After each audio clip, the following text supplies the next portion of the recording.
2008 में diamond industry में बहुत बड़ा एक तरह से कह सकते हैं कि भूचाल आ गया था।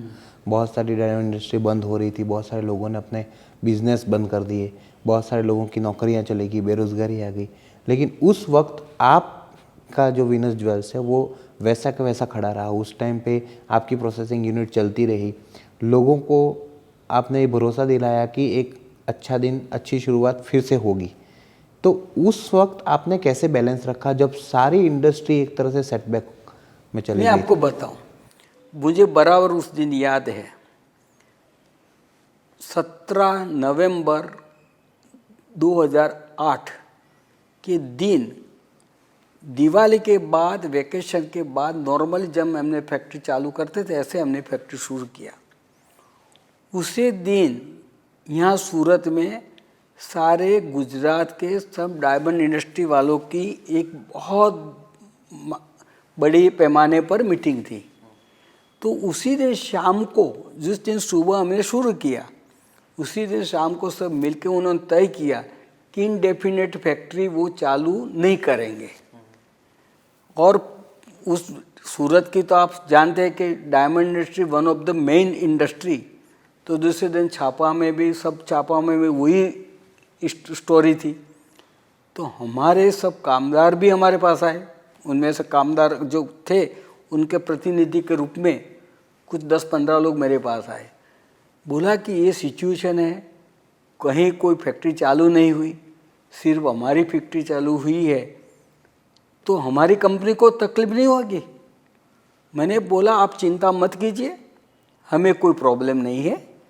ऐसा नहीं था कि प्रॉब्लम नहीं था, इंडस्ट्री तकलीफ वाला था, पर हमको लगा कि भाई ऐसी सिचुएशन में ऐसे करके चलेंगे तो नहीं चलेगा। फिर दूसरे दिन 25-30 फैक्ट्री के प्रतिनिधि मेरे पास आए। अगले दिन 10-15 आए थे। तो दूसरा दिन मेरे पास आए 19 तारीख को, पहले 18 तारीख को आए, फिर 19 तारीख को। तो सब मेरे को मिलने आया कि हमें आपसे कुछ डिमांड है। मैंने बोला पूछो, कहो। तो उन्होंने बोला कि पहले आप प्रॉमिस दो कि हम आपसे जो डिमांड करेंगे आप मानेंगे।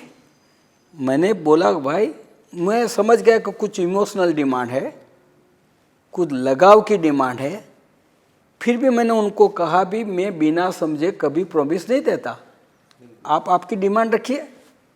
तो उन्होंने कहा कि हमारे सबके सैलरी आप घटाइएगा। मैंने बोला वो भी ज़रूरी नहीं है। तो ये 25, 30, 40 साल के युवाओं की आँख में से पानी, अश्रु की धारा बढ़ लगी। मैंने तब देखा कि भाई उनका भी इमोशन कंपनी के प्रति कितना, हमारे प्रति कितना है। मैंने बोला न तो फैक्ट्री बंद करने की ज़रूरत है, न तो तनख्वाह घटाने की, पर आपका कंपनी पर लगाव है, ये सिचुएशन है। अगर आप कंपनी के लिए कुछ करना चाहते हैं तो मैं आपको सुझाव दूं। तो सबने बोला कि आप बताइए हमें क्या करना है। तो मैंने 1-2 चीज़ें उनको बताई। एक तो जो भी नुकसान, डैमेजेस होता है वो न होवे, उसके लिए आप ज़्यादा से ज़्यादा ध्यान दीजिए। और दूसरा, आप मैनेजमेंट को इतना ऐसा कोऑपरेशन दो कि हमारे स्टैंडर्ड हमें और इम्प्रूव कर पाए। मैं आपको गौरव के साथ कह रहा हूँ कि वो मंदी तो चली गई, रिसेशन भी चला गया, आज भी मेरे एम्प्लॉयज़, मेरे कामदार, मेरे कारीगर भाई आज भी इतना ही अच्छा कोऑपरेशन मुझे देते हैं। ये दोनों चीज़ों में ऐसा नहीं, एक परिवार जैसा माहौल हो गया। आज आप 50 साल का आपका अनुभव है, 50 साल से ज़्यादा हो गया।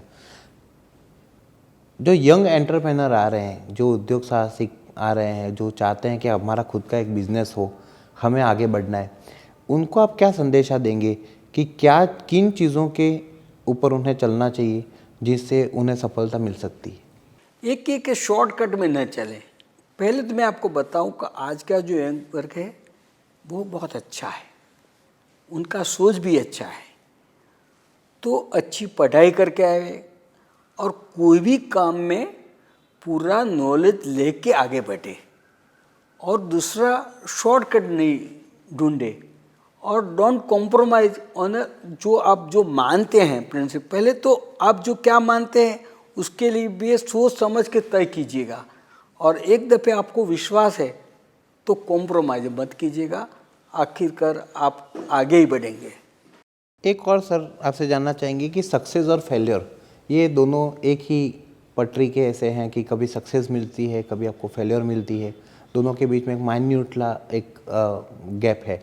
इसे आप किस तरह से देखते हैं कि अगर सक्सेस मिल जाए तब किस तरह से बैलेंस रहना है, और अगर फेलियर आए कभी तो अपना बैलेंस नहीं घुमाना है, ये कैसे नहीं, आपने सही कहा कि सक्सेस और फेलियर दोनों साथ में हैं, पर मैं आपको बताऊं कि थोड़ा इसमें मेरा सोच अलग से है।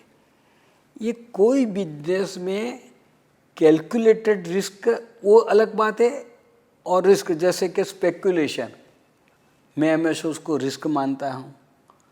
दूसरा कि ऐसा कई चीज़ों में सोच के चलना बिना समझे, तो इनमें भी रिस्क आ जाता है।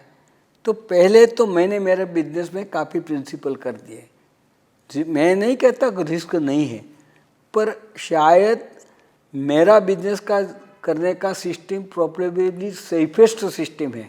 जब बड़ा डायमंड आता है तो बट ऑब्वियस उसके अंदर रिस्क फैक्टर भी बहुत ज़्यादा रहता है, तो ज़्यादा से ज़्यादा वेस्टेज कम हो और उसमें ज़्यादा से ज़्यादा उसका वैल्यू बढ़े, उसके लिए आप कैसे इंश्योर करते हैं? पूरा सिस्टम कैसा है कि हमारा पूरा सिस्टम ऐसा है कि सबका इंटरेस्ट उसके साथ जोड़ा है। हमने पूरा सिस्टम ऐसा करा कि भाई हर एम्प्लॉय जो काम करेगा उसको अच्छा पैसा मिल सकता है, पर अगर ये काम करेगा, ये गलती करेगा तो इतना पैसा कम मिलेगा, ये गलती करेगा तो इतना पैसा कम, पूरा सिस्टम। तो इससे क्या हुआ कि वो अच्छा से अच्छा काम करने का हमने कोशिश करते गए, यानी कि जो एम्प्लॉय जितना अच्छा काम करेगा उतना पैसा उसको मिलेगा। उसको मिले। तो आज कभी कभी हमारे यहाँ आपको सरप्राइज होगा, अभी 4-5 महीने से एक कारीगर, एक हमारा एक एम्प्लॉय हर महीने 5 लाख से ज़्यादा तनख्वाह ले जाता है। यही वजह है कि आपकी क्वालिटी अच्छे से अच्छी जाती है मार्केट में और नाम होता है। सर आपका एडमिनिस्ट्रेशन बहुत अच्छा है, जो कि हमने भी देखा है और बहुत सारे लोग कहते हैं। तो ये एडमिनिस्ट्रेशन आपने कैसे डिज़ाइन किया है और इसमें आप कैसे ध्यान देते हैं? मैं आपको बताऊं कि मैंने हमेशा कोई भी काम में मेरा टारगेट होता है just 100%, not less than it. मैं मेरे एम्प्लॉयज़ को हमेशा कहता हूं कि भाई 35 मार्क आने से कोई सब्जेक्ट में आप पास हो जाते हैं, 48 आने से सेकंड क्लास आ जाता है, 60 से फर्स्ट आता है, 70% से डिस्टिंक्शन आ जाता है, और 94-95% आने से शायद बोर्ड में आपको नंबर 1 मिलेगा।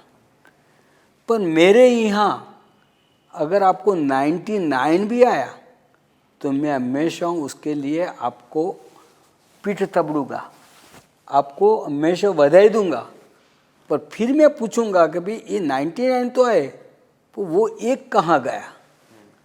तो हमेशा मेरा से just our target should not be less than 100%। तो कहीं भी कॉम्प्रोमाइज़ करने की बात नहीं है। तो उससे क्या होता कि इम्प्रूवमेंट होता चला। आज आपका टर्नओवर 2000 करोड़ से ज़्यादा का है। अगले 2 साल बाद आप अपनी कंपनी को कहाँ देखते हैं कि कहाँ आपका एम क्या है? मतलब मैं पहले तो मैं आपको बताऊँ, वो टारगेट वाली बात में मैं मानता ही नहीं हूँ। मेरा तो एक ही टारगेट है, keep on improving the system. Standard जो भी चीज़ें इम्प्रूव करते जाओ, टारगेट तो अपने आप हो जाएंगे। तो थैंक यू सो मच कि आप आगे के आगे बढ़ते रहें और इसी तरह इसी क्वालिटी और इसी अंदाज के साथ आप भी बढ़ें और आपके कारीगर भी बढ़े। हाँ जी, थैंक यू सो मच। साथ ही बढ़े तो बढ़ सकते हैं। आपका भी बहुत बहुत धन्यवाद।